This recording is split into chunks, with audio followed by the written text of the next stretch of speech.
Welcome to Stories from the Pitch, a podcast dedicated to creating a living oral history about street performing and some of the crazy characters who populate this world. I'm Magic Brian, your host for this growing collection of interviews.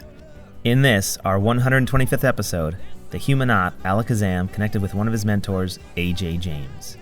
AJ takes us through the day in the life of a street performer in London. He talks about getting his start doing gymnastics, where he discovered his talent for entertaining a crowd, and a journey from acrobat to street performer. He talks about what he's been doing throughout the pandemic and how he got stuck in Panama when everything shut down. He shares stories about meeting his heroes skate naked, working Sydney where he and Al met, and being a part of a double act. In an added bonus, we get a glimpse into Al's process when it comes to script writing for his show. This is a great conversation, peppered with some fantastic stories, with two veterans of street theater who have a ton of respect for one another. So we're talking to AJ James. AJ, you're in London? I am in London, that's correct.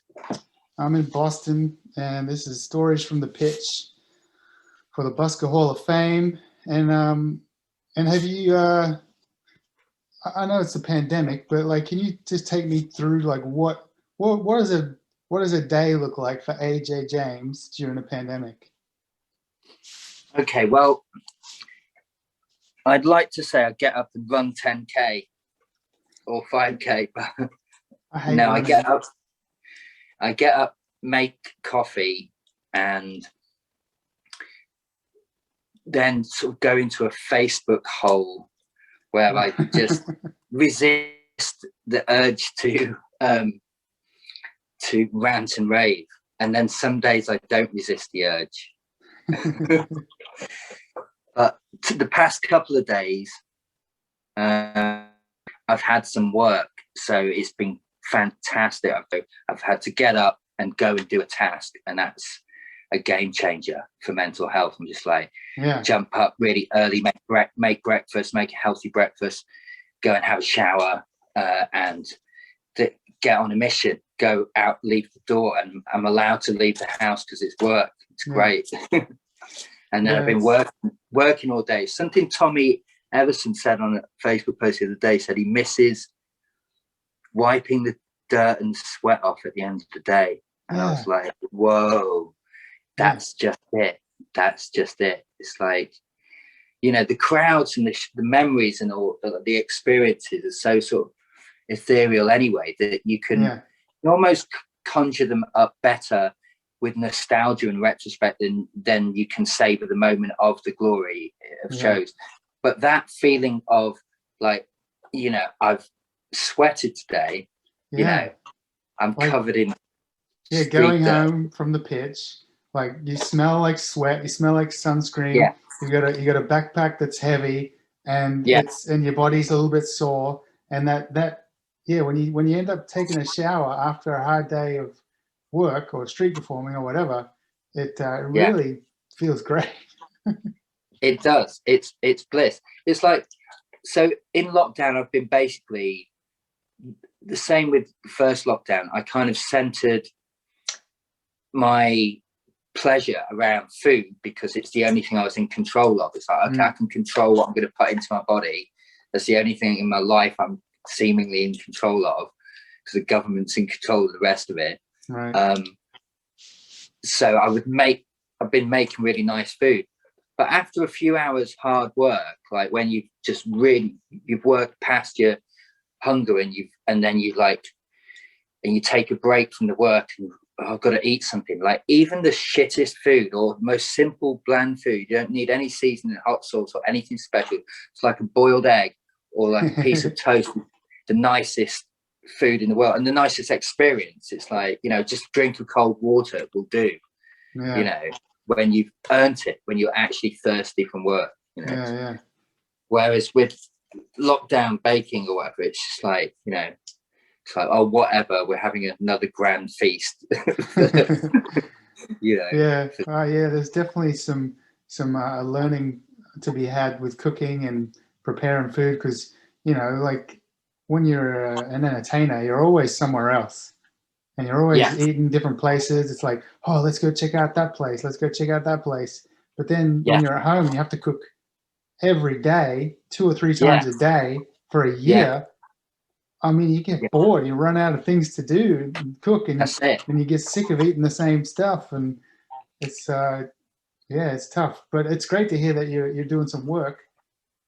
Yeah, I am. Before that, what were you doing most of the day? Well, I've been teaching parkour. So I opened my parkour academy, and it, back in sort of September, October, and it's been going from strength to strength, except the very, very cold month that we've just had has put everyone off, even me. I'm just like, okay, it's too cold for me to teach, but but it's been really good. It's not a big earner. I mean, when you're trying to grow a business, you've got to put everything you make back into the business. Yeah. So, but investment has been made into the business, and it's going really well, except for the fact that we can't like rent a sports hall or I can't even really plan for the summer necessarily. I can sort of plan. I can kind of go, okay, well, I want to do a summer school on this day, but and I can sort of rent a venue without putting a deposit down because they understand. So it's not too bad. I should be advertising the summer school soon. And so were you doing your parkour academy and street performing before the pandemic? Yeah. Oh no, I was sort of, I've been teaching parkour for years for other people, so this plan in my head was to, why don't I just open my own parkour school? Why am I, what am I waiting for? So that kind of kicked it into gear for you. Yeah, it turns out I was waiting for a pandemic. So how does like what you do now, in the pandemic, when you're working, when you're not working, in your day, like what did your day look like when you were street performing? Like what was that? Take me through your day when you're a street performer, like most of the time. Yeah, well, get up here in Phil's house, which he's a street performer, you know him. And Richard Handler lives here as well. And Victor, who makes videos, he's a magician and musician, makes street performer promo videos. Yeah. So it's like a bit of a street performer house. Oh, he lives there too? Yeah. Awesome. And before the pandemic, Corey lived here, Corey Pickett. So, and his girlfriend Emma, who's a musician as well, street performer. Anyway, so we'd get up, we'd meet in the kitchen, have breakfast. Some people would cycle into work, some people would get the tube, I'd get the tube, and do the draw. Draws at what time now? Well, not now, but back then. So I'm going to take you through a day in the life pre-COVID. Of course. So a year ago, let's say, Quinn was actually here. Quinn was in this room. I was in the room above this room. And so we'd go in, we'd do the draw about 10:30, unless it was school holidays, in which case the draw would be 9:15. Wow. And then we'd spend the morning doing training, like we'd do, stretching or juggling or practicing in the lockup or in the North Hall. So you'd spend a few hours every day socializing with your buddies, doing some light cardio for hours just to sort of pass the time. You don't think, I'm going to do 3 hours of cardio. You think, oh, my show's at 12 or 1. Shall I go home or shall I stay? I'll stay. I'll do some practicing. But every day you're doing sort of like 4 hours of light cardio, 3 or 4 hours of, at least 2 hours of light cardio in the morning. And then you're doing a couple of intense, 45-minute workouts. Right. And what does your show look like? Like, right at the end of, like, when street performing obviously was stopped, like what did your show look like then? And after that, let's talk about what it looked like in the beginning. How do you mean? Like what were you doing in your show recently?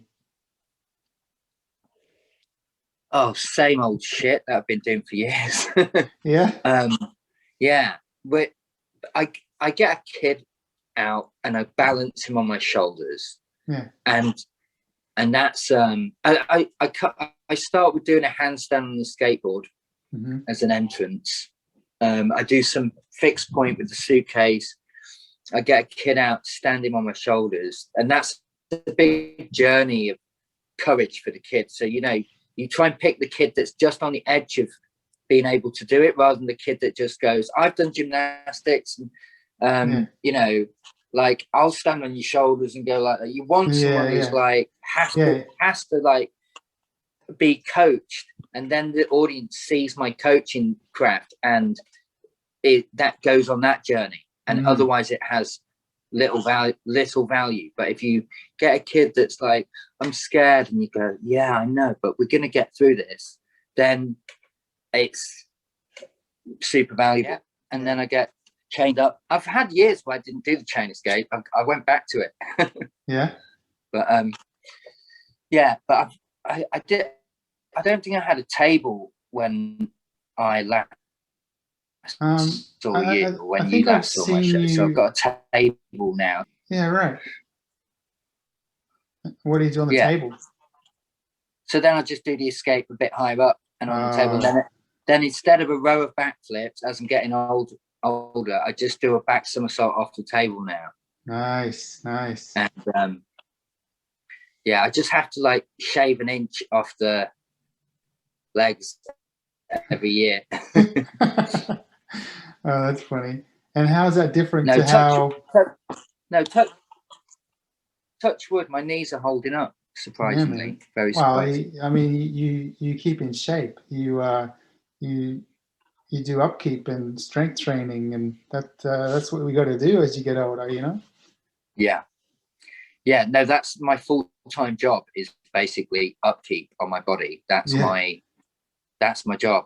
That's what I do all day. So how did it start for you? What was first? Was it acrobatics? Was it martial arts? Like, what came first? Martial arts came first, and then, but I was doing playground acrobatics. But in terms of going to a club and getting coached, it was jiu-jitsu first, and then I moved to town and wanted to do martial arts. They didn't have jiu-jitsu; they had taekwondo and stuff, which I later did. But so I tried gymnastics, and then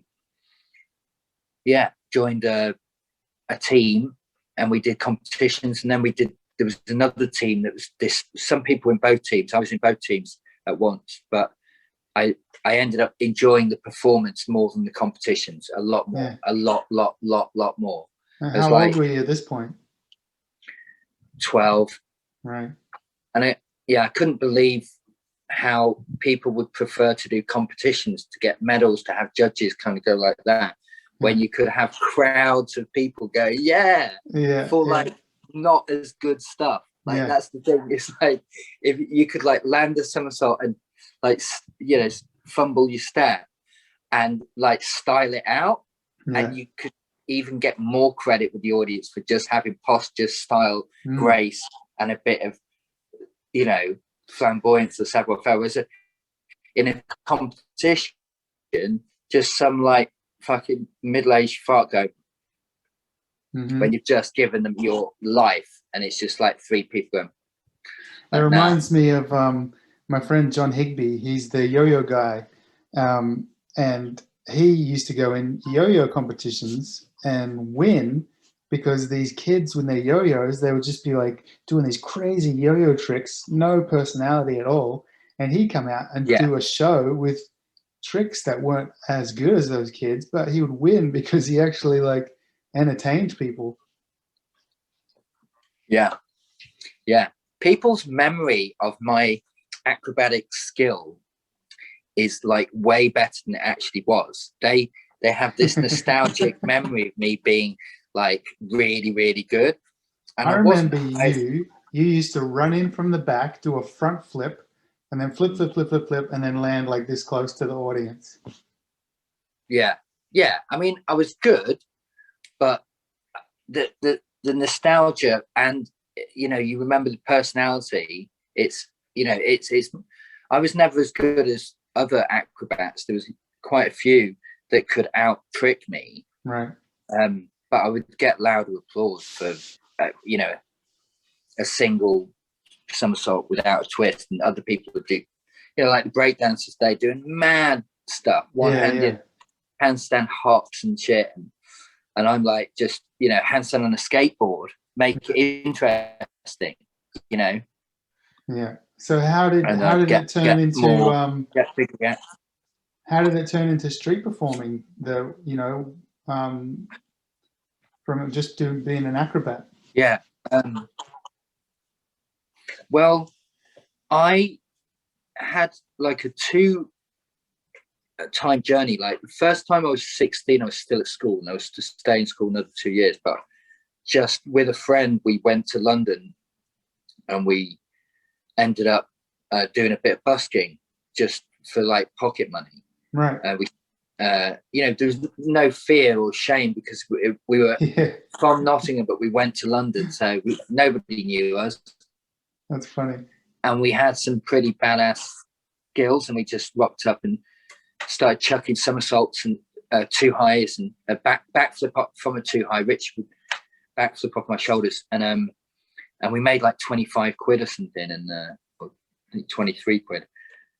We are at Glastonbury, and there's these 2 guys in G-strings and skinheads setting fire to their hair, blowing fire and doing backflip and blowing fire breathing, like taking a swig of paraffin, back somersault, blow a flame upside down, like these guys called Skate Naked, Peter and Paul. Yeah. Nice. Yeah, Skate Naked. Did you ever meet them? Yeah. Oh yeah. Did you meet? Yeah.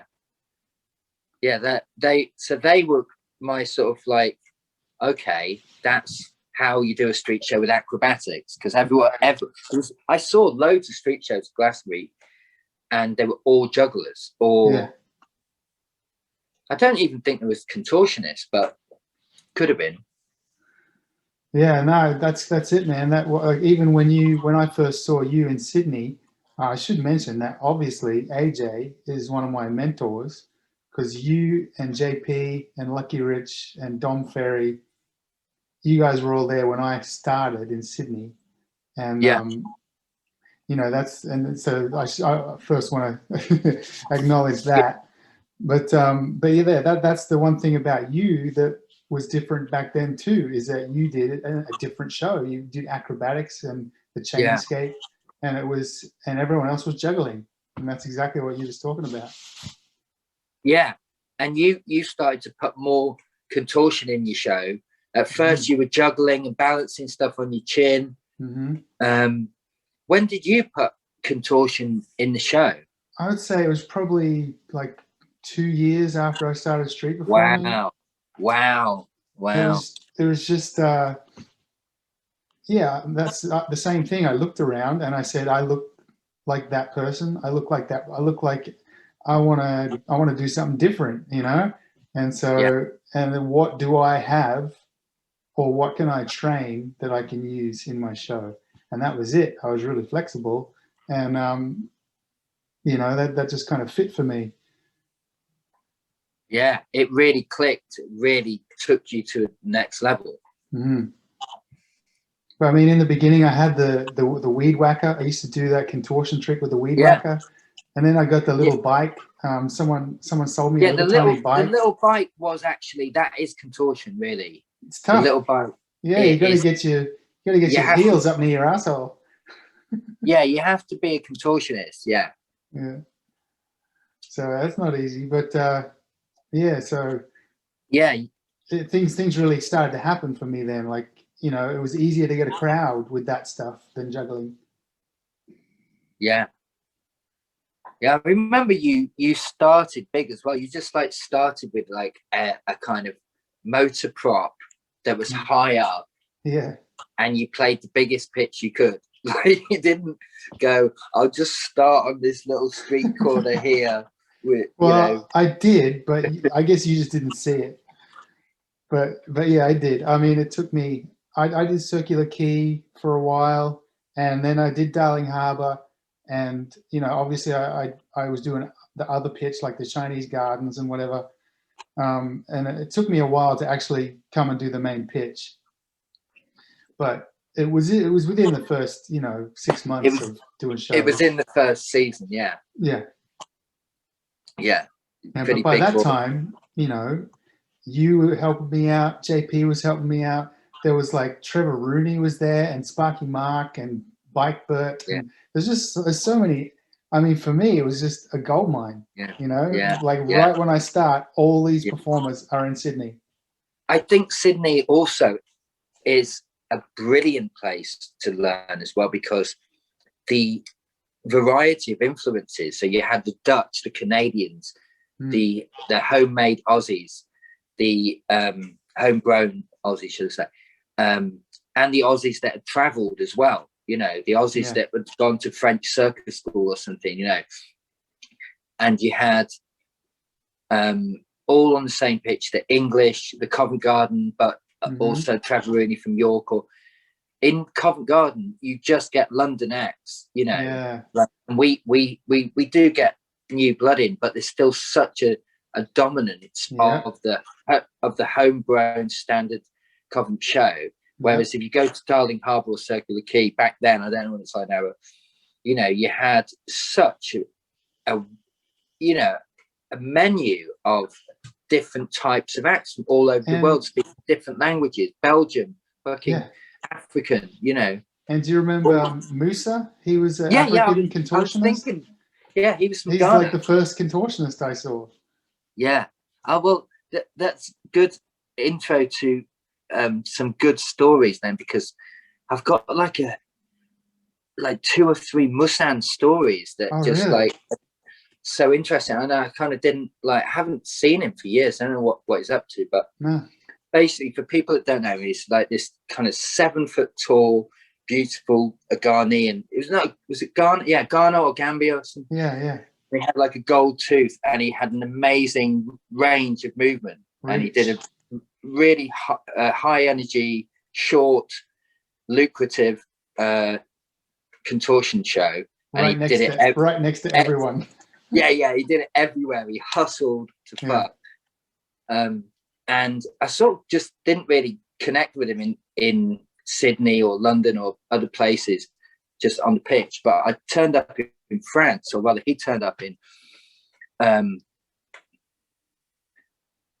Nice, on the south, the Riviera, and it was like autumn, and we were pretty skint. Me and Sam were busking, and we got threatened with a knife from like this Michael Jackson impersonator dancer street act that was going, this is my pitch. There was kind of, the tourists had gone home, and it was kind of wasn't season. It was like September, maybe even later, and it was like it shrunk to one pitch, and he was going to have it, and he was going to have the one prime time on that pitch. And I was like, I like a fight, but like he's pretty committed, and it's his town, and he's he looks pretty dodgy. I'm pretty hungry tonight, and let him have the pitch. And I'm like on my way home, and then Musan just walks up the street like fucking with his, and he sees me, and then his big smile and his gold tooth, and he's just like, "Hey Jay, yeah." And I'm like, "Musan, man, fuck, this is brilliant. This asshole here is like just threatened us to leave the pitch." He's like, "Cool, I'll take care of it. There's no problem." And he's just like, he's had so much sort of physical confidence. He's like walks up to this guy like, "You are gonna fuck off now. That's what's gonna happen. It's gonna happen soon. Else big problems." And he's just smiling the whole time at the guy. Like in his face, and not at all afraid. And the guy just goes, "Okay, just fucking leaves." And then like we did like loads of shows, and then he took us back to his campsite, and he had like a caravan and like a Mercedes, quite a new Mercedes. Nice. But he just cooked like simple food, red beans and rice, and like it was just really hospitable. Like he's got that hustly side on the pitch, but like he was a true gentleman host, We all like, kind of have that, don't we? We all have that little bit of hustle in inside of us, and that that gentle side. Yeah, you've got to. I mean, it's like you've got to, otherwise you'll get walked all over. You know, like, you know. Yeah. No, it's funny. Like even just tossing coins or doing draws, like it's all a little bit of a hustle. Are you gonna go? I'll go if you don't go. You know what I mean? Like, yeah. And then Mustang gave us a lift to Barcelona from Nice. So we got in his car and drove to Spain with him. And that was so cool. And but there's a connection because like about a season later, so that was sort of autumn, and then spring in London, fast forward, we do a winter in Spain, fast forward to London in spring. And I'm in Leicester Square, and I'm, you know, in London, I'm not going to be intimidated by no one. You know, not happening. But this wasn't like a busker. This was a kind of accident. I took the piss out of these teenage lads that were being a bit laddie, and that would have been fine if all the families had just laughed and made them feel small and they retreat. But there was teenage girls that I hadn't spotted.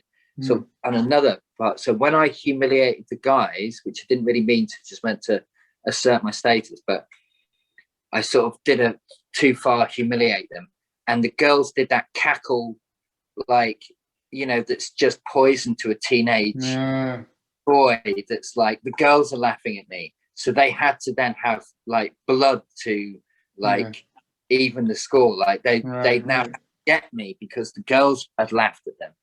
So it's like, so I was totally kind of like, oh fuck, there's like 4 of them and they are gonna like want to fight me and I want to do a show. And Musam was just like just appeared like fucking Gandalf, and he's just like just immediately, he just goes from behind me to right up in their face, really gently again, just like with these huge long arms, and he's just holding them and they're like swinging and he's smiling and he's just like, no, you don't want to do this, you don't want any trouble, this is not what you want to do, you want to just like chill out and leave, you know this ain't happening. And he's like holding 2 sort of lads and they're like and he's just dead relaxed and they're like okay, we'll give up there. So that's my team. He like saved my skin twice. Well, he does have like 7-foot arms. Yeah, so you know, that's cool. And how, like when I met you in Sydney, that was 1996 summer 96, 97. Like how long had you been performing before that? I guess for 3 years, since 93, so 4 years. What year did you say? 97? Yeah, it was the beginning of 97. Yeah, in my eyes, like you were like a pro. Like your clothing looked great, you looked great, you had music, you had like just really polished jokes and lines and everything, like, and I don't know, it was just, the show was really well put together. And you know, and it's surprising to me that you'd only been in it for a few years. Yeah, I would have been like 22 or 21, 22. 4 years something. But when you start young, you know, then you know, you've got more energy. You don't just do it once a week, you know, because you've got other shit going on, because you've got uni or a job or you know, you do it 24/7. You eat, breathe. You know, I those 4 years, I'd spent a season in Australia and a season in Europe. You know, so it was kind of like eight years. You know, 8 years in street. Yeah. And so were Peter and Paul like mentors to you, or you just saw them like who was kind of like a mentor for you? Yeah, I saw them as like unreachable heroes, and sort of, you know, like I didn't sort of dare speak to them at Glastonbury. They were like superstars. They were like massive rock stars. And I was just like, you know, everyone had heard of them, and you know, they were like really big, out of my reach. I was just a kid. And I just assumed that they would, like, if they met me, kind of like, what are you doing, kid, trying to be us? Like, stop, give up. But they turned up. It was really lucky the way we met, because they turned up in Valencia in Spain in like winter of 93-4, wasn't it? 94, yeah, winter of 94, yeah, March of 94. And me and Gordon, do you remember the guy I was doing a double act with, or was that I don't remember that. No, I remember you doing a double act with Adam at one point. Okay. But no, what did you do with Gordon? He would throw me for a back somersault. He would stand on my shoulders. He would do, like, blow up a glove on his head. And in his solo show, you might know it, he walked to slack rope. But in a double act, we did a passing. Did we do a passing routine? I feel like we didn't. No, we didn't do a passing routine. I don't know why I think that. we did the pitch back, but it was like a 10-minute routine for that one trick. Yeah, because it was all this. Well, it's like any good street performing routine. You got to stretch it out, you know. Yeah. So did you and Gordon start together, or did you meet like later? So we that's it. How I met Pete and Paul. So I met Gordon in Barcelona, and he was busking, I was busking. He said, I'm going down south, and do you want to ride? Yeah, jumped in his van. Then we ended up doing double act together. Then we get to Valencia, and we've just been like busking Spain, and these heroes of mine, Pete and Paul, flew into Valencia just for this little festival. Not little festival, it's huge, Fiesta Valencia. But they couldn't speak Spanish that well, and they weren't, like, they've flown in. So, you fly in, okay, and you suss it, and you connect with, like, English people that now live in Spain and know the score. Let's connect with them. So they bumped into us, and they were like, you're our festival buddies. You're showing us around. Right. I was like, whoa, my God, this is amazing. I was like, I'm meeting my heroes, but, like, they're kind of going, what's the score, guys? What's the deal? Like, that's the thing, man. When it all comes down to it, we're all equal. We're all just looking for a pitch, looking for a show. We were just basically trying to be them, in our show, in the acrobatics. Yeah, I saw. But looking back, we weren't. It's in my head. I saw you do a double act with Adam in Sydney once, but no, I didn't see you with Gordon. What made you go your separate ways again? We were just at a festival one time in Melbourne, and I ended up doing a solo show, because there were so many shows to be had. It wasn't like queuing up for ages and you do your one big double act. There was just, you could just busk all day. So I was like, I'll do the double act and I'll do my solo show. Yeah. And because I got to practice it and get like, just, unlock a new achievement, a new skill level, like you work at it. So I just cracked a nut with it. I was just like, solo shows in Australia. Suddenly you don't have to split the hat.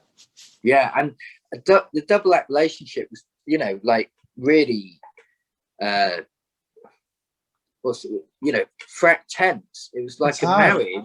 It's like a marriage without any sex. You have to agree on your ideas, and if you got to both be in a good mood. One person doesn't want to go here, one person doesn't want to go there.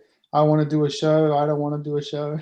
Yeah, I mean, it's a great endeavor to do, and I love double acts, and I do it again, and I love people that manage to maintain that. They're wonderful things, and it is nice to share. When the best memories of my life, probably the big double act shows, the Australia Day shows. Doing a double act, you can really do a big show. When the show's big as a double act, you can hold it and you can have the confidence to just play on. they're magic. I haven't done many. I mean, I started with my cousin. I did a double act with Space Cowboy once in Toronto, and then more recently I did a double act with Lucky Rich in Boston, and Really, and those are pretty epic shows. But I've just always been a solo. I've never really known how to share that space. It's difficult when it's you've always difficult. been solo. Yeah, it's really difficult. It's hard for me to go back now, but I think it's probably best to kind of not try it on the street, but actually like work with other people on a stage, or a gig, where it's maybe outdoor still, but it's a gig and you can just play, and you don't have to worry about hatting. Right.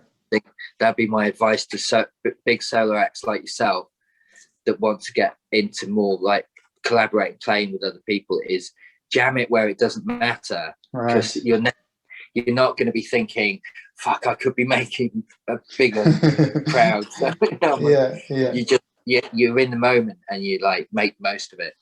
No, I hear that for sure. And so like in your early in the career, did you kind of cut your teeth in London, and then you would go to Australia and then Europe? Like, what did your year look like? I did all the pitches I could in the UK. I went up to Edinburgh, I did York, I did Chester, I did Bath, I did Greenwich in London, I did Leicester Square in London, I did every pitch I could. I didn't think of doing the residency thing, or just Covent Garden and learn and just move in there. No, it was just like all the best acts that I liked in Covent Garden, their best stories were stories of them in Australia. So I was like, I'll go there, Nice. And what? So you went first to Sydney? Is that the first pitch you worked in Australia? Yeah, but first I cut my teeth really young, at 18, very young. I just went to Barcelona on a whim, and I wasn't a professional street performer. I was still working in a bar and selling double glazing and personal training, coaching, and I just got a one-way ticket to Barcelona, and just like, when I'm gonna busk in the winter, what crazy fucking, Well, what's winter like? What's winter like in Barcelona? It gets quite cold, but by the time it was like November and I met Gordon, we just went down south and we just chased the mild weather. Yeah. That's cool. So you landed in Sydney, and did you see street performers that you knew there, or did you meet some new ones? I saw Damien, who I'd met in Edinburgh.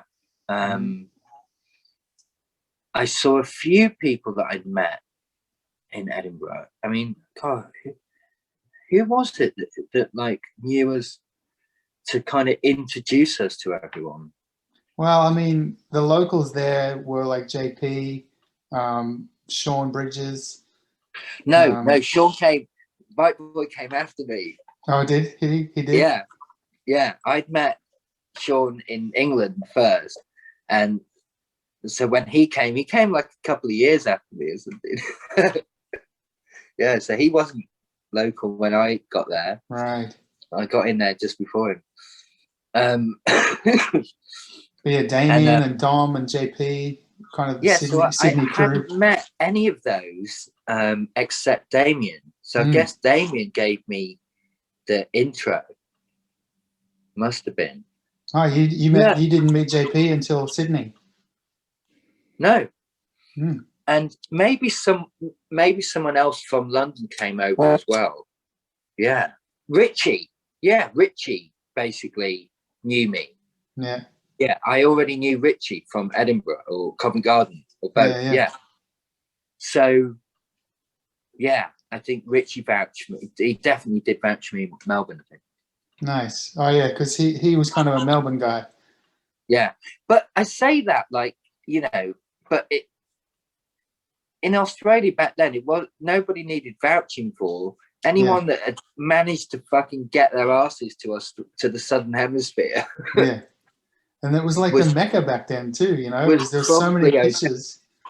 Yeah, street performing was still new and fresh, and it was something people loved, and I guess they still do. But it just feels like the golden era, you know. Yeah. And so JP was working Circular Quay, and we became good friends. And immediately, he was still doing a degree at Wollongong University. Then that's how young JP was. He was like 18, same. Well, no, he was like 20. He's a bit older than me. I think he might have been 21 or something. Yeah, what a scene! You know, it was an amazing scene. Center pitch. That was the spot. Yeah, that stopped being the spot years like a decade later, wasn't it? It was not the spot. No, I guess they banned it for a while, and we all moved to the MCA and the Tree, and Darling Harbour, obviously. But yeah, that was the Mecca. That was, you know, there'd always be 3 or 4 or 6 performers lined up there, and shows were just back to back all day. And that's where I learned a lot of just crowd building and crowd stopping techniques. Yeah, and sort of like cheating in it as well. You could like wait for the ferry, and then you would suddenly like be really successful. It was just timing. So you, as a hunter, you're like, okay, interesting. It's like, don't waste your energy in the midday sun when there's in a gap between ferries, because you'll die no matter who you are. Yeah. But if you wait for the right time, then you can have a nice time in the shade with a ferry full of people, you know. So I always tell performers that they should go and work Australia, because it really makes you a tough performer, and makes your show really strong. So how did working Australia change your show? What did you learn? I mean, when you come back, you realize how much you've learned. When you're there, you think actually the opposite. You think Europe is this place where I thrive and I'm really adored by crowds, and Australia is this outpost that I've been sent to, and there's like fucking 5 people in the whole town, and then they're vaguely interested, but only in really hypey, unsubtle kind of like, you know, just I'm gonna do trick, you know, just like, oh fuck, what am I doing here? I should be in Europe where I can be refining the craft of entertaining. But when you get back to Europe, then you realize how much you learned. Like, then you realize what you were doing there. And it is, it's remarkable, because you look at pictures and you go, this is fucking great. And the locals are going, oh, it looks really dead. Looks really dead. It doesn't. It's like a fucking festival, mate. Yeah. And you're like, funny. Oh, I've got one person watching me. Fucking crack on.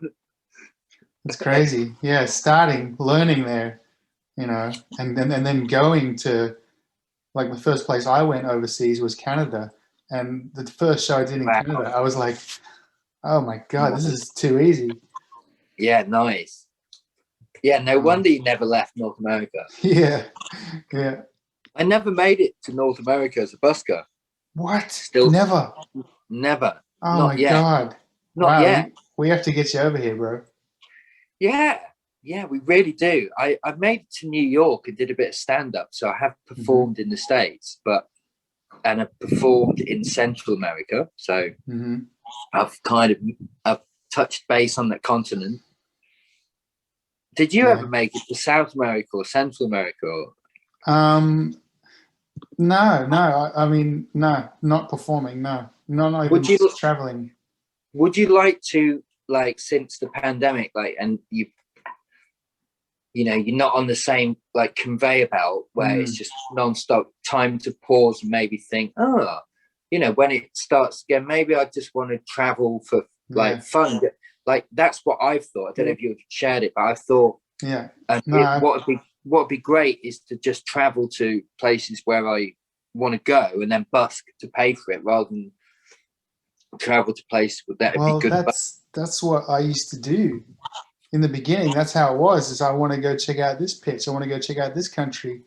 And over the years, it becomes harder to do that. A, because of like permits and insurance and blah blah blah bureaucratics, and B, because you're suddenly being invited to all these different places, and traveling to just go and street perform. Yeah. When you've got a good pitch at home, it's like, But that's it. Yeah, There's so many places that you're invited to that you sort of think, okay, well, I'll go to the place that like I know is the best and that I can do the best. And it's not the adventure, Yeah. No, but I've been finding that recently, with the whole pandemic and thing, I'm having to do that. I'm having to travel to places that I've not been before and try out new spots and new pitches in different places that aren't pitches, and trying to do shows in places because the regular pitches are shut, so you got to, where are the people, find where the people are, try and make a pitch there. So I feel like in the last 6 months, it's been kind of like a reminder of the beginning of my career. Definitely. We started the summer. We kickstarted the summer by just a group of us going from bar to bar and working the terraces up, in a really busy part of London, but not in the town centre, but just on the canal side, on the riverside, in these riverside bars. And we just went from bar to bar like a group of troubadours, and generally got paid in beer. But it was just like all these, professional Covent Garden acts that have got big shows, just basically busking the terraces like poor hippies on a backpacking holiday, like, and it was amazing. It was so much fun. It was so rejuvenating. It was just like, and then like a few months later, we're like spoiled brats again, walking off the pitch going, it's not as good as it was. Yeah. So you did most of your work in the UK and in Europe and Australia. Did you do a lot of like busking festivals and stuff in the UK and Europe? Yeah. That was what I was after. I was chasing those busking festivals, busking competitions. I just never made it to Canada, but I did loads of European festivals. Did like Avignon, Aurillac, Ghent Festival. Oh yeah, I went there. Yeah, you do Ghent? Yeah, I think you actually told me about Ghent. I had asked, maybe I asked JP. I asked you like where do you get the biggest crowds ever? And it was either you or JP that said, "Oh, you got to go to Ghent." And so I did. Yeah. Amazing bleachers. Giant bleachers. Yeah. Cool. So, what would you say as a street performer? You do acrobatics, martial arts. You do a little bit of juggling, comedy. What's AJ James' specialty? What are you best at? I guess coaching like the kid to go through that journey of the courage thing. Just like pep talks, like I'm a good pep talker. Yeah, right. So like it kind of starts with the like post-COVID as well. Like the thing I was doing was just encouraging the audience, just going, it's okay to be here. Yeah. With other people, enjoying the thing. You're going to be okay. So like a tour guide, coach, like a soothing, like, gonna be okay, we're gonna get through this. I'll coach you through it step by step, trust me, we're gonna get through this. That's cool. And that just comes from years of being a coach, you think, or years of doing shows? Yeah, I guess it's like I'm probably susceptible to good pep talks, still am, or I am receptive to good quotes and affirmations, and that I still look up new ones, or get inspired by. Do you have any favorites that you could someone's encouragement? Yeah, my favorite strength affirmation for lockdown is I'm not the candle that fears the breeze. I am the wildfire that wishes the wind. So, like, that's cool. Whatever's coming at you, it's just gonna fuel me. I'm gonna be fucking outrageous. It's gonna be wild. You can't keep me down. You can't suppress me. The more you try, the more I'll grow large. As opposed to being flickering.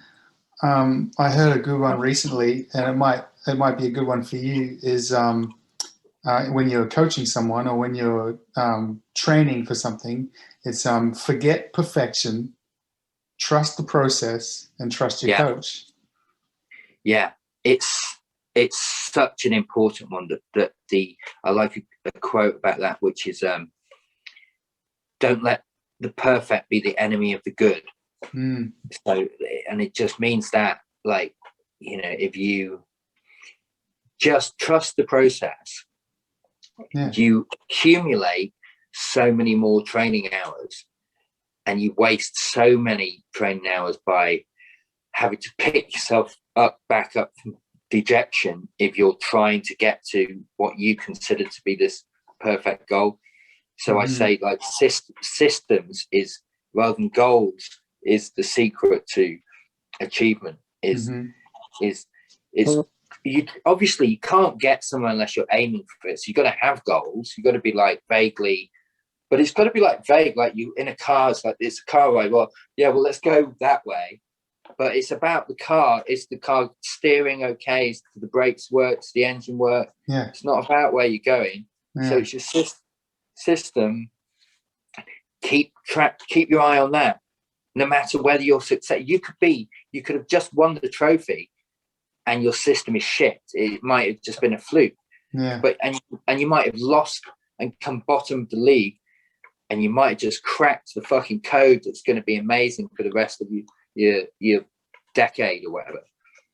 So you keep an eye on your system and go, how am I monitoring?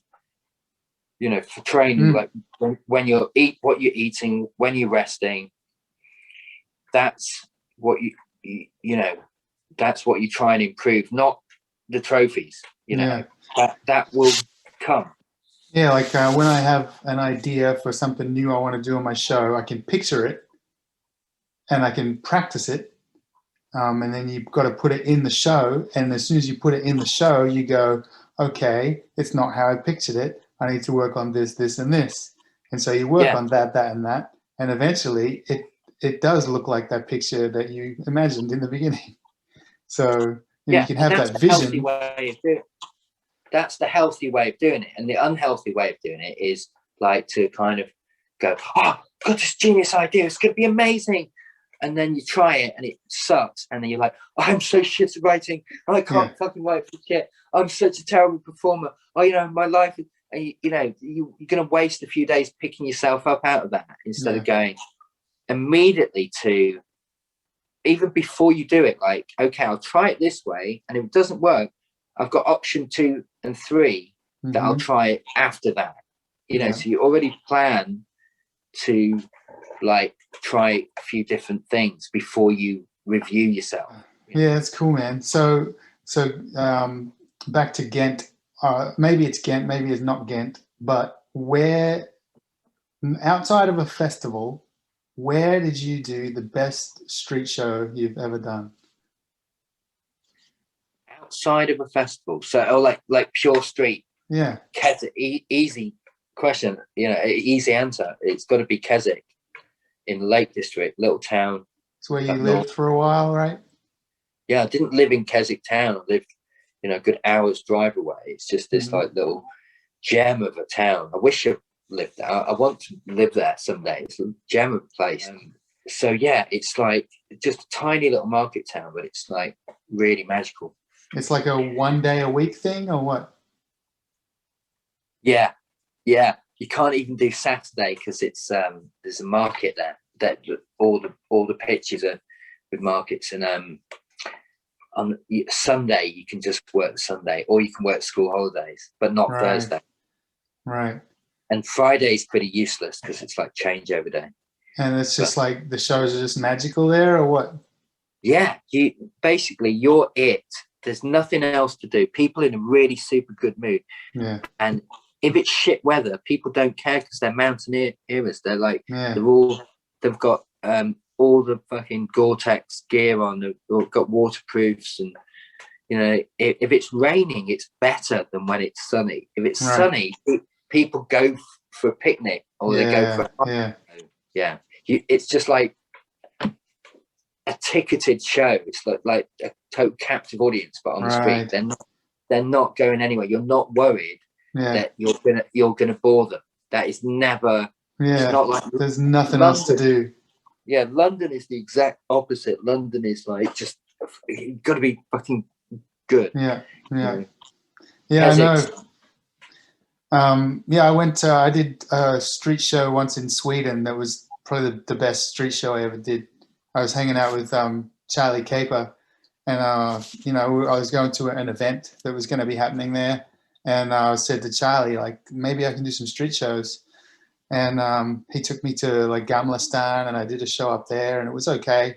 And then we're just walking down this main walking street and walk past a train station. I'm like, what about here? And I saw this big set of stairs, big open pitch, big like balconies. And I said, what about here? And he said, nah, this is not one of the pitches because it's by the train station. There's druggies and whatever. And I looked at him and I said, but what about all these people? And he's like, oh, you can try it if you want to try it. And so I went out there and just did like the most crazy, enormous street show. Like I filled up the stairs, filled up the back, filled up all the balconies, and Charlie was on the phone telling all the other performers in town, you got to get down here and see this, you know. Brilliant. Yeah. Oh, that's amazing. That's a brilliant story. Yeah. But that's also that thing of being an outsider and not going, oh, this is the shit pitch or this is dead, or it's just being an outsider and seeing something and going, what's wrong with this? Yeah, there's so many pitches in everywhere. You you have your locals go, this is how it works, this is where it is, and the outsider. I've done that in York, and I try and do it with Keswick, my own pitches, my own town. Like with Keswick, I'm like always trying to push myself. Like, how about playing it from this angle? And I got really comfortable for years, and then this like climbing wall came and just took the pitch like for a whole season, and I was like, grumpy. I was like, well, they're taking my pitch, and I sort of did the B pitch like it was a B pitch. I didn't think, oh, let's turn the B pitch into the A pitch. Right? I just went grumpy, and then something clicked. I think it was like a season later or two, and it was still there. I was like, fuck, I guess I'll have to like. And then I looked at it and went, oh, like I'll play with it, and and I'll make this the angle, and then it was like, this is like now a whole new thing.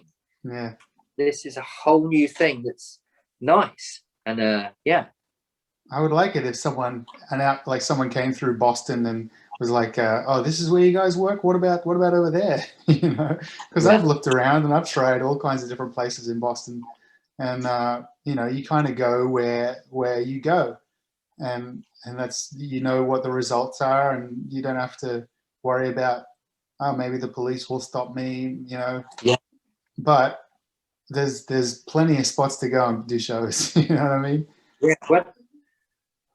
When I was at Edinburgh only a few years ago, and it was just so crowded on the Mound, and that I just went, I'm just going to do shows in the Princess Street Gardens. Me and Bucket Boy Matthew, like, just like jammed a double act. Like, you drum, get us a crowd, I'll fucking chat shit.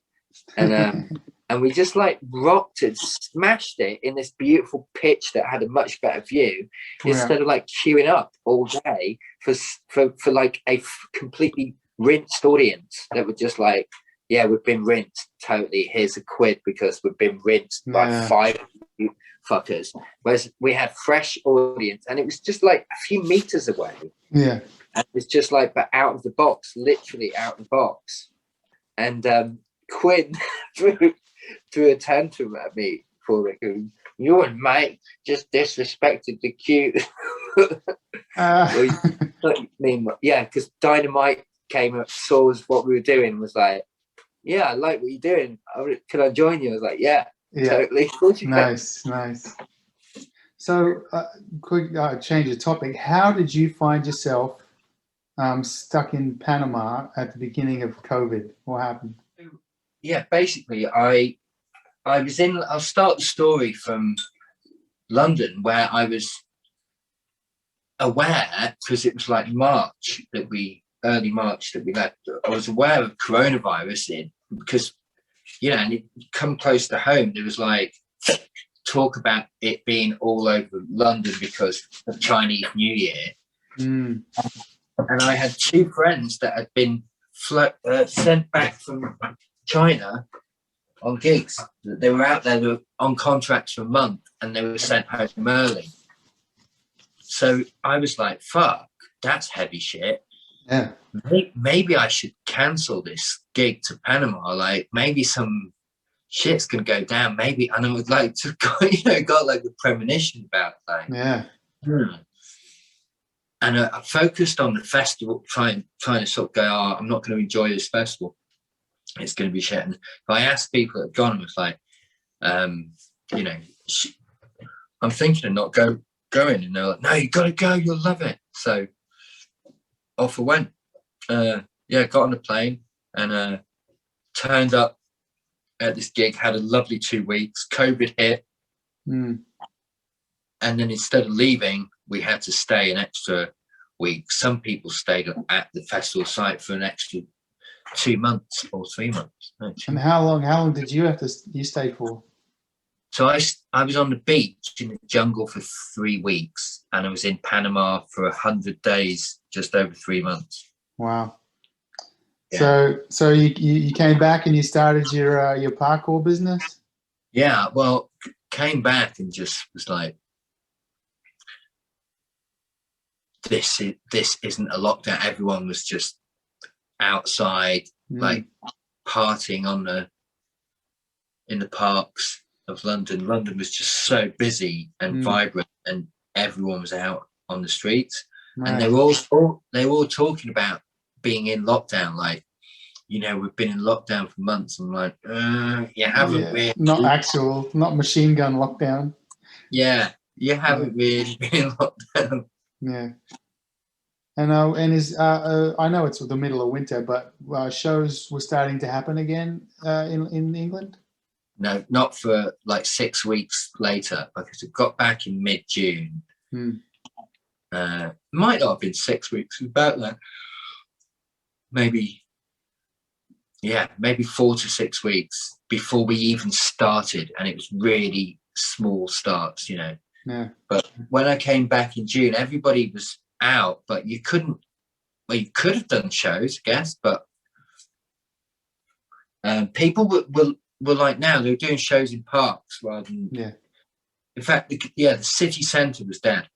But you can do shows in places where people can spread out, and you can kind of do like a picnic show. You can get out there and just go where people are and let them sit where they want to sit, kind of crowd them or anything, and you can do your show. You just kind of present it.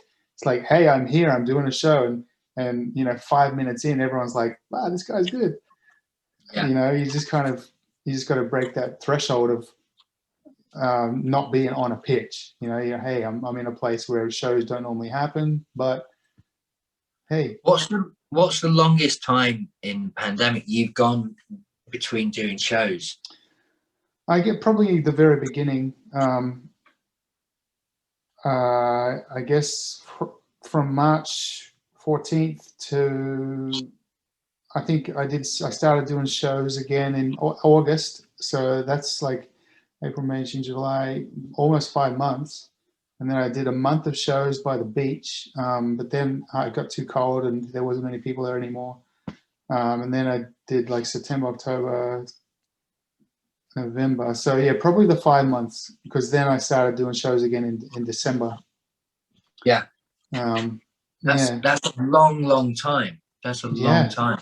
It is. And crazy. You know, and what I've been doing now is when I did shows in August, I like videotaped myself a few times so that when I went to start doing shows again, I could watch the videotape and remember what I do. And basically I did that. I did that. Yeah, I've never done that before, but I was kind of like, shit, I need to. No, tell a lie. I've done that before, actually. Yeah. I mean, I script out my show. Like I have like scripts from all different years and whatever, and here's my current script. I can read it and go, okay. But if I watch a video of it, it just sticks much better in my head. You know, if I'm out there, I mean, obviously when you're out there, it just kind of falls out of your mouth. So you've got your script written down? Oh, dude, yeah. I've got it like a science, mate. It's like a science. It's like I've got my whole script. I've got where the lines are. I've got where the laughs are, where the applause is. If a line is a joke, if it's a setup, if it's a punchline, if it's a promise, if it's an instruction, different colors, different. I've got it all rhythm, like paced out. Like, man, I treat it like a science. Like, if a sentence has too many words, I'll look at it and I'll go, which words can I take out of that sentence? If a joke has too many words, which words can I take out of that joke so it's still funny, but I don't have to say as many words? You know, I treat my show like basically I'm just constantly editing it. Yeah. And do you transcribe from video, or do you like pre-write and then perform and then? I mean, it's been like an evolving thing. Like every year I'll have some kind of new script. But yeah, it comes from videotaping, transcribing, and then going through and going, there's a section there where there's not enough laughs, so I need to put a joke there. There's a section where there's not enough applause. I need to put, so my show is constantly talking. It's like it's talking, joke, talking, applause, talking, joke, talking, applause. It's just constant, just keeps doing this. It's just this rhythm. Yeah. And I've done that from scripting. Brilliant. Yeah, my only way of sort of honing that pace and that rhythm and that structure is to just, you know, play so often that it becomes second nature, and you know, and like just drilled into your muscle memory. You know? Yeah. The thing is, with our job as entertainers, once we've done our show, it's gone, right? And so if you want to remember it, you have to either film it or record it. Yeah. If you want to remember it later. So that's how I go, okay, I'm gonna that 5 o'clock show tomorrow is gonna be killer. I'm gonna get the video camera ready. I'm gonna take my time. I'm gonna do all the jokes. I'm gonna just really ham it up. I'm gonna get that, and then when I get home, I'm gonna transcribe, and then I'm going to look at the script and go, what can I add? What can I subtract? What's irrelevant? You know? Wow. And that's amazing. That's just... that's just one of my many techniques. Like there's so many. But, yeah. I mean, I don't even, like, if I'm really honest, I don't even do that every lesson for the Parkour Academy, and that's still quite new and fresh, but I was definitely doing that from July. When I got back, I was like, I'm gonna start the Parkour Academy, and I started designing the course, and then so because it was new, I would like make notes and go back and like see what I can improve about the course, have a debrief with my instructors, my coaching staff, and like get feedback, take notes in the meetings. And you know, that you know, it's not even 6 months and that's died off. You know, I need an hour pep talk. Like, just you know, I need you to like text me every few weeks and just go, have you reviewed your progress through like pen and paper and note taking? Have you videoed your sessions? Yeah. There's so much that can be learned from videoing yourself and watching yourself and reading what you write, just reading through your show. And you just come up with things. Like you'll read through and you'll just be like, I got an idea for a new joke just from reading my script, And I think it's important because you coach better, you perform better, you speak better when you put in that huge amount of preparation. Yeah. Preparation is all the work. Like the performing that's just the result. Yeah. So maybe that's my specialty is preparation. Well, where's the inspiration? Where's the room for inspiration and just kind of like, channeling, just being out there and doing something that you didn't even know was in you, just came through you, basically I look at that as like, I have my show's path, my structure. I know what's going to happen, but there's room for me to divert off that path. If there's a helicopter, there's room for me to play with the helicopter, do some lines. If there's an ambulance, there's room for me to divert, but I know that I got to come back to that path, Yeah. So that's what it is for me. As soon as that moment has passed and it isn't funny anymore, back to the path, back to the structure, So yeah, that's how I am able to kind of be improvise bits inside within the show without being too rigid on sticking to the script, Yeah. Yeah. But outside of that, outside of the show, writing, I don't know. Just some days I'll just have like just writing. Like one day I was sitting at the pitch, and I just thought I'm going to write a new walk by line for every walk by line that's out there. Right? And I went, okay, so there's two guys walking by. What's the walk by line? I was going to ask you about your writing, actually. So you answered my telepathic question. Yeah. So there's two guys walking by. What's the standard joke? You can hold hands. We accept it now. Okay, so now I need to write a new joke for those two guys. There's two old ladies walking past. These are my dancing girls, right? So now I need to write a new joke for those two old ladies. So I was just one day, just this brainstorm session, sitting at the pitch, thinking of all the different people that we make jokes about and different jokes that we could say about them. Two old ladies walk past. These are my internet stalkers. They're my biggest fans. Just something else. Just anything else, and the way you do it is you have to tell a little story about those people in your head. Someone walks by and you practice. You go, okay, there's a guy. Yeah. What's his story? Where's he from? Where's he going? And you just tell a story until you find something funny, and then you reduce that whole story down to that one funny thing. Yeah, and if there's nothing of note about his story, then you make the story, create the story by interaction, which is either blocking or following. Like, so you either interfere or you follow. You're like, I'm led by it. You're could be curious about his story or his dress, or you kind of like block them.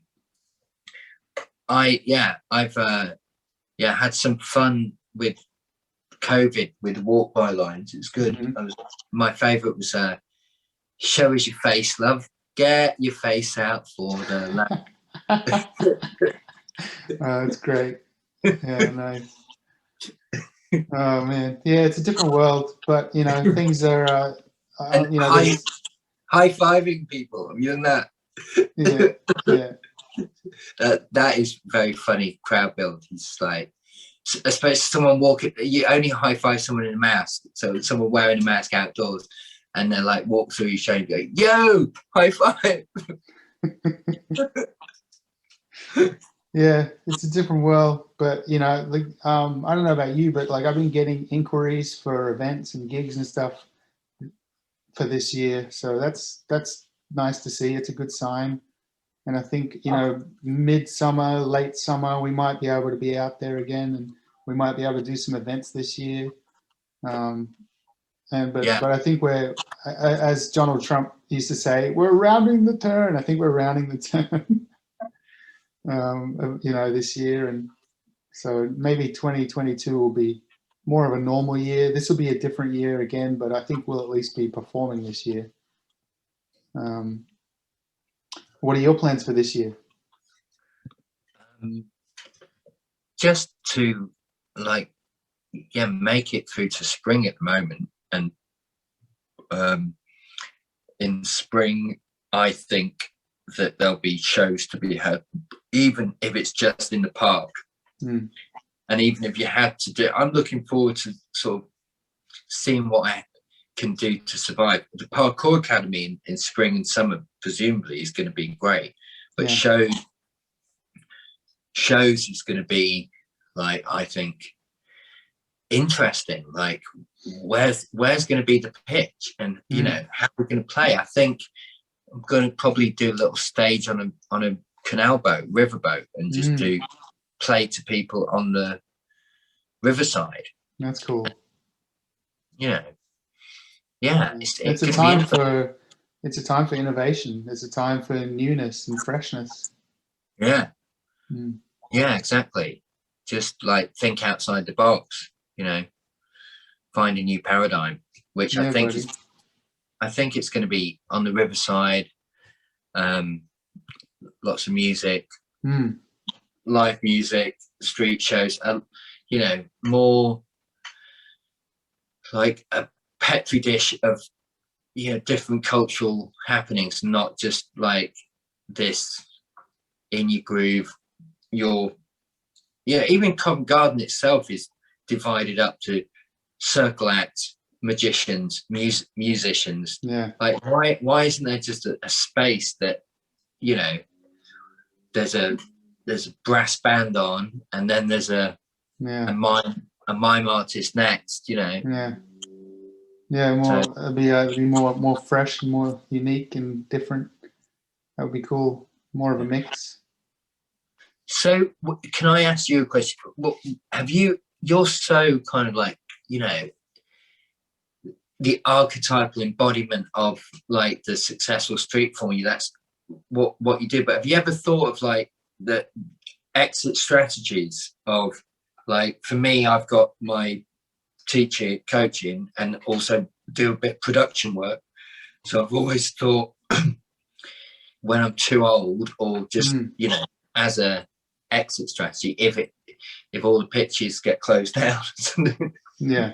Well, for me, I've been thinking about that a lot lately, and what I already have in place. But my question is, I know what lately you've done, which is to become a teacher of but what before COVID, or just like growing older, like, years ago, did you ever think, like, do you invest in, I know you've like, got a house now, but did you like have investments, or like, do you like have another exit, I do.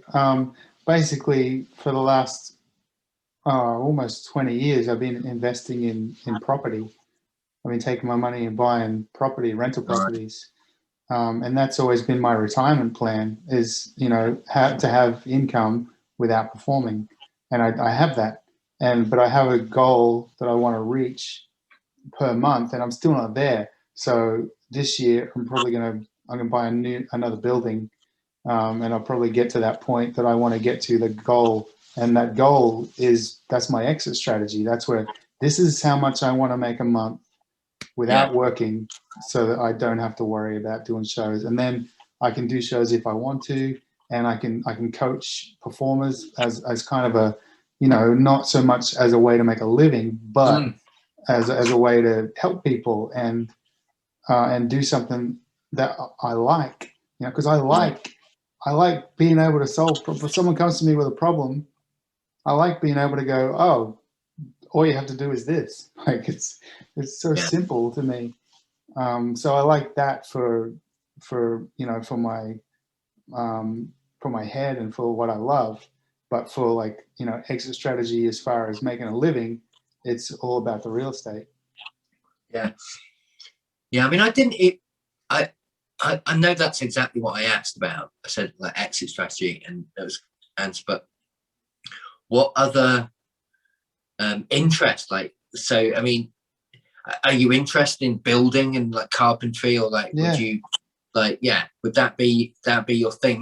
Making the property, working full time on developing the property and interior decorating, and I don't know so much that, but no, I've been into woodworking the last few years, and I'm into jiu-jitsu as well. So those are two things I enjoy. Jiu-jitsu is something you also have that camaraderie. It's like having a whole new group of friends too, that aren't performers.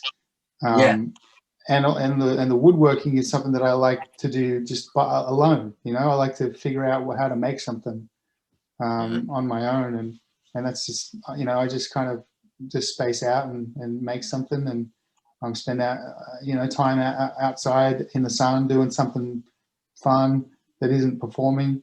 So I like doing that. But yeah, I'm at a point after a year of not really doing too many shows where I'm like, what the hell am I? Who am I? Like, what is it I like? What is it I am? And it's hard to know. Yeah, my exit strategies were still involving people gathering. It was like hospitality. I could go into like managing a venue that makes people happy. It's like it's a natural like same kind of industry, and so working in production, stage managing, and like being an organizer or producer, it's like still I've got to gather people. Well, it's like obviously the parkour was like the one aspect that I was like, outdoors, coaching people generally in small groups that are spaced out because they're doing acrobatic stuff. That I could do in a pandemic. Okay, parkour academy, go. Nice. So before we core financial management. Before we end all this, I just wanted to ask you one last thing.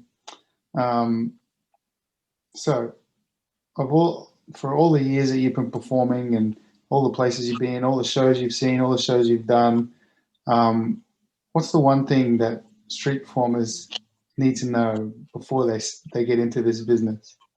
They need to like be grateful for what they get. Like just play the room and be happy with whatever it is. If you get a crowd of 7 people and they pay you £7, just go, wicked, what can I do with this?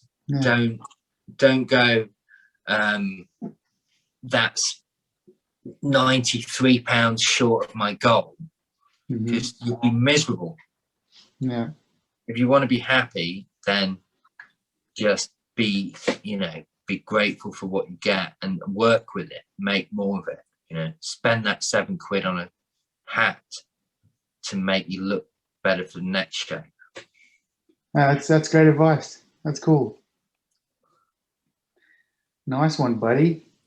Well, thanks for doing this. This has been awesome hearing about AJ James, one of my heroes. Oh, thank you. That's a privilege. Yeah. You're a big inspiration, man. You're a legend. And you too, mate. Yeah. Thanks for doing this. Thanks for showing us how it's done. Al shared a photo from the pitch in Sydney from back in 1997. It'll be posted on the episode page on the Busker Hall of Fame website. You can also watch the interview on our YouTube channel. You'll find a link in the episode notes. As always, if you'd like to support the podcast and show off the cool new design, head on over to our online store where you'll find t-shirts, mugs, stickers, and more. Thanks again to those of you who have already made purchases. Speaking of supporting the podcast, if you'd like to become a sponsor of the podcast or know someone who would, contact me at magic@buskerhalloffame.com. You can also visit the Busker Hall of Fame website and throw a little love into our online hat by clicking on the donate button. Or become a sustaining supporter of this project at patreon.com/Busker Stories. Thanks in advance for supporting this project and helping keep busking history alive. Your support will allow us to get episodes out more frequently and improve the quality of the recordings. Music for the podcast came from 357 Lover. You can subscribe to the podcast in Apple Podcasts, Stitcher, Google Play, and Spotify, and follow us on Facebook, Twitter, Instagram, and YouTube. If you enjoyed it, please tell a friend and give us a 5-star review. It'll help get us noticed, and we'd really appreciate it. If you'd like someone to be interviewed, or you feel a certain voice has not been heard, please reach out to me and let me know. We're doing our best to capture interviews and stories with as many performers as we possibly can. It's up to you to help fill in the gaps. So on behalf of myself, Al Miller for capturing the interview, and the rest of the team of the Busker Hall of Fame, remember, if you can't laugh at yourself, find someone else and laugh at them. I'm Magic Brian. Thanks for listening.